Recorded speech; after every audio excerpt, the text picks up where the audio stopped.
every single Grand Prix, but I will do eventually. I will have done it at every single circuit.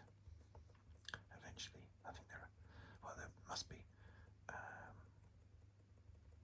How many circuits must there have been where there's been a Formula One Grand Prix?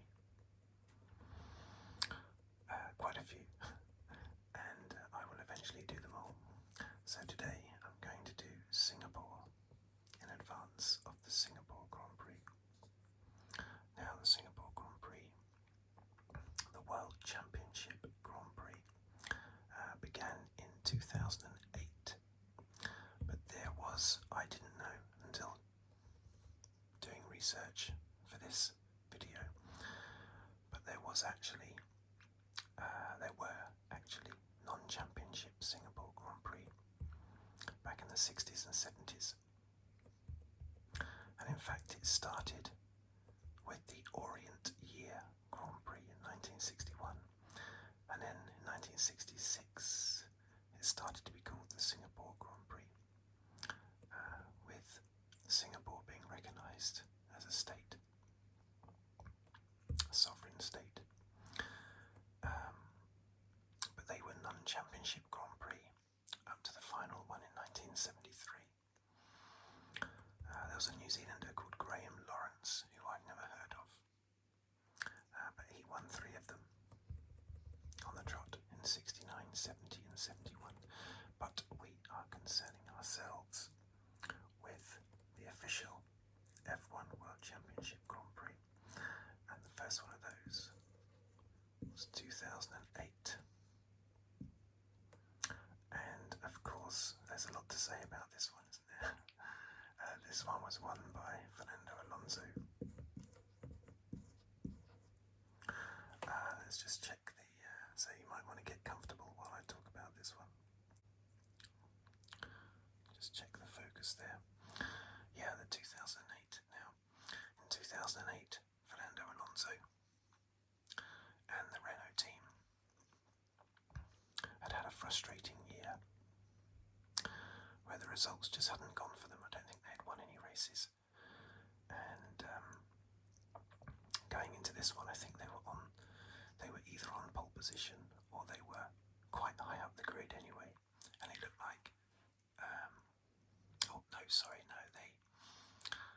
they had been doing really well in practice. That's right. I think they'd been doing. I should have looked this up, shouldn't I? They had been doing very well in practice, and then something went wrong in qualifying, I think, and so they were down the field when realistically they should have been near the top. And the Renault team was so frustrated that members of the team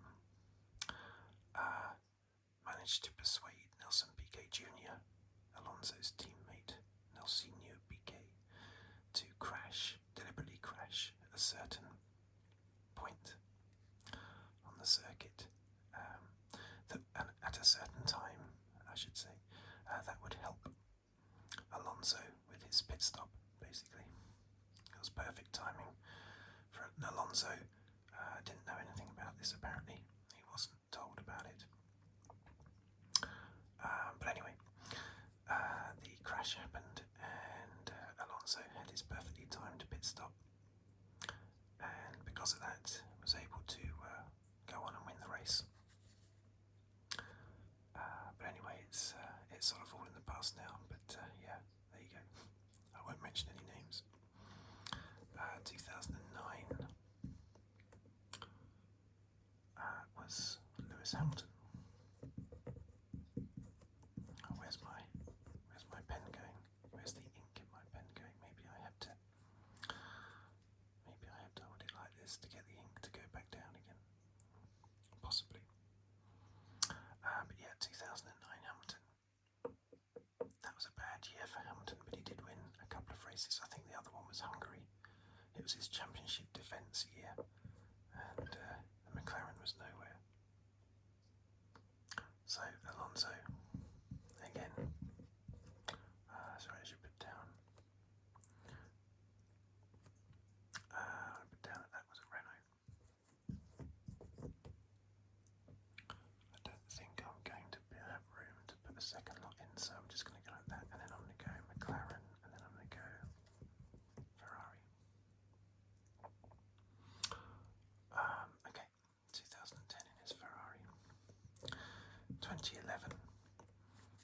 was round about the time of this race that, this race in 2009, I think, wasn't it, where round about the time of the Singapore Grand Prix, I seem to remember it being ironic that it was like exactly a year after what had happened in 2008, and it was then that it became known to the FIA, basically what had happened in 2008. And I think they had some kind of, they did get punished obviously, but I can't remember exactly how Renault were punished. 2011 was Vettel in his Red Bull, of course. And 2012 was also Vettel in his Red Bull, after Hamilton, I think, had been on pole position and was leading, and he retired. I think I remember that, being devastated about that. And 2013 was Vettel again. These were his big championship years, where he dominated.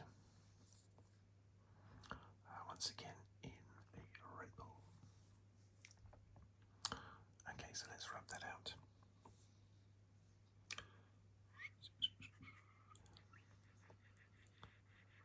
Okay.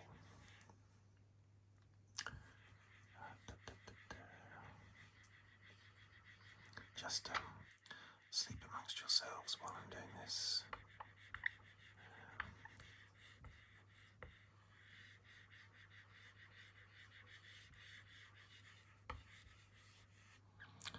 Okay, so now we have 2014,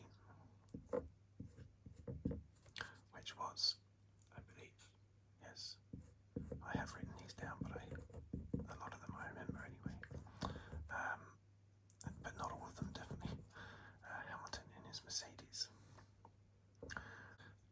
Right, so 2015 was Vettel, again after Hamilton retired from the lead. Vettel took the win, this time of course in a Ferrari. 2016 is Rosberg.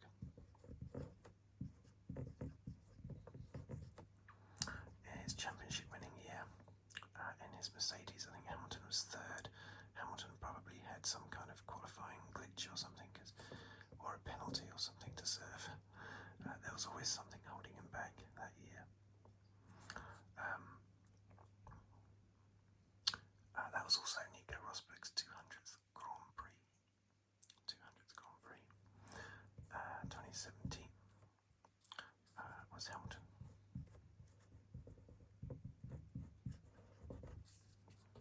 This pen. And here's obviously also Mercedes now. I want the red ink to flow down the pen here.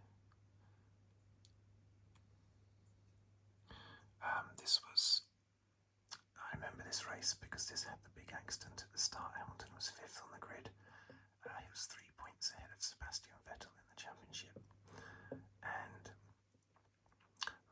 Sebastian Vettel and Kimi Raikkonen, his teammate, and Max Verstappen all crashed at the start. I think even before the first corner. I don't even think they waited till the first corner.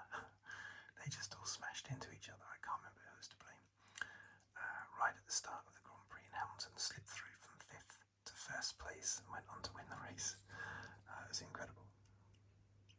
And the 3-point gap became 28 points to Vettel. Deary me. 2018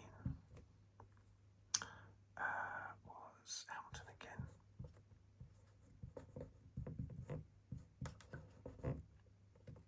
In his Mercedes.